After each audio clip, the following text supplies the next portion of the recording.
The chairperson of the Africana Studies Department at Tennessee State University.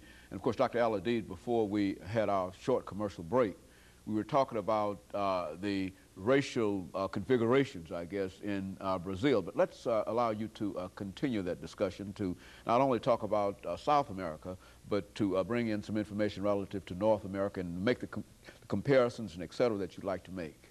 Yeah, one thing I think is very important, if you study the last days of Malcolm X, especially when he formed this organization called the Organization of Afro-American Unity, he came up with the concept of Afro-American.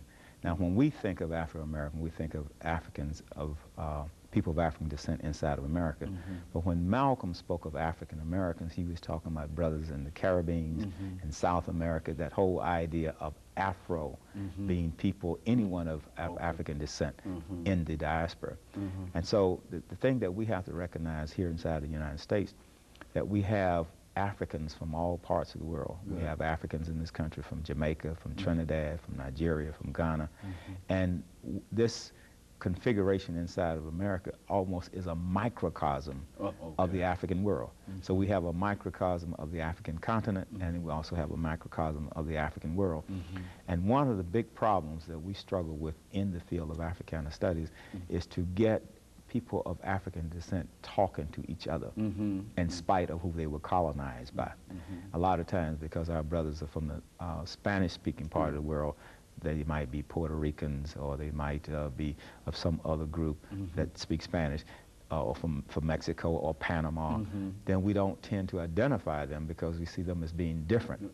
See them more being as Spanish than they are of African. And they play into the same kind of concept. And so that strategy that the colonizers use of divide and rule still is in effect, because now we're divided by languages.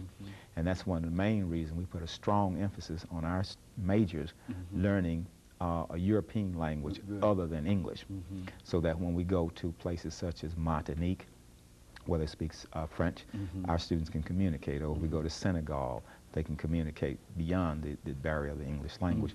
So I think it's very important for us inside of America who are of African descent to start having more authentic dialogue and interaction with each other. Now, one of the things that we're doing at Tennessee State University is that we have created a new organization called the African Student Association.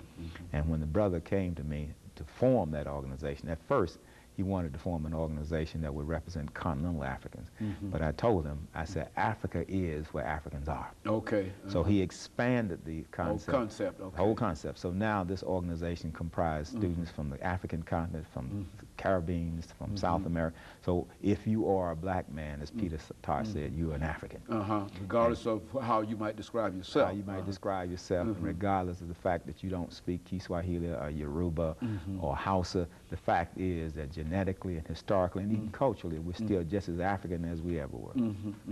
Very good. Now let's look at the introduction of the African into North America here, because I think you've given us quite a bit of information about his relationship in South America. But what about North America, and sort of look at that and give us some kind of comparison between the two areas. Why is it that we don't seem to recognize as Africans in North America those Africans in South America?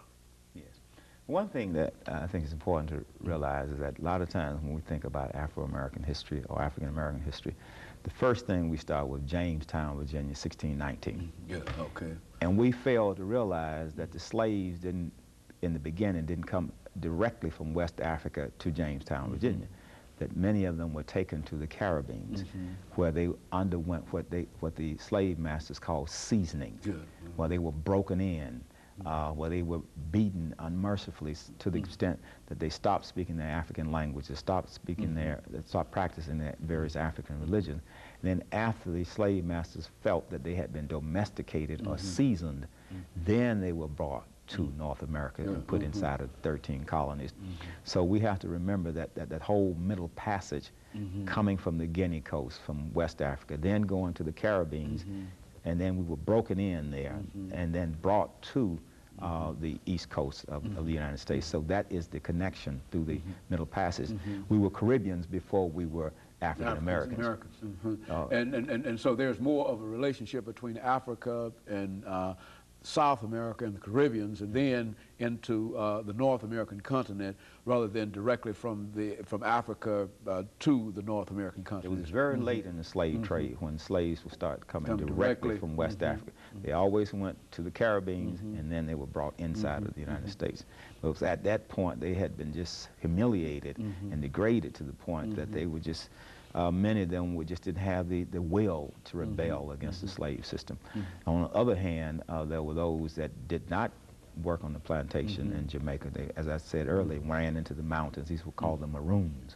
These are people that deserve. And you find the same phenomenon took place in Suriname, which was a Dutch colony. It was colonized by the Dutch. They went into the mountains and set up their own community.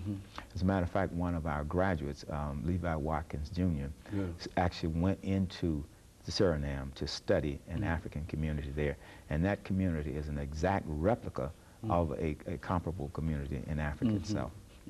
And of course, all of these are, might be what you call Africana survivals, and survivals dealing with this period. You know, I think, Dr. AAl-Hadid, one of the things that many people fail to realize is that while we talk about the Africans in North America and South America, many of us fail to really grasp the economic importance of the slave trade. Let's talk about it from that perspective. I mean, how profitable was it when you dealt with slaves, and what part did slavery play in the overall economy of those particular areas? Well, first of all, we have to realize that the transatlantic slave trade set the stage for capitalism in this country. It set the stage for the Industrial Revolution. It's what is called the stage of primitive accumulation. And in that process, there was a system that they created called the triangular trade, where ships, people invested in slave ships. There was a stock market in Europe. They could go to, there's a street rather, in England called Derby Street, which is like Wall Street in the United States. And people could invest in a slave cargo. Then the slave traders would go to West Africa, get the slaves, take them to the Caribbeans, forced them to work on the plantation where they would produce sugar cane. The sugar cane was then sold and made into rum, and that rum was taken back to Europe and sold so that the profits came in. In many instances, the slave venture was 200, 300% profits. So there was an enormous amount of money made on the slave trade because it was an investment. And let me interrupt you here, Dr. AAl-Hadid, and to take this second commercial break, after which we'll come back and we'll deal with some of the other aspects of this. Let us have this second commercial break, and we'll be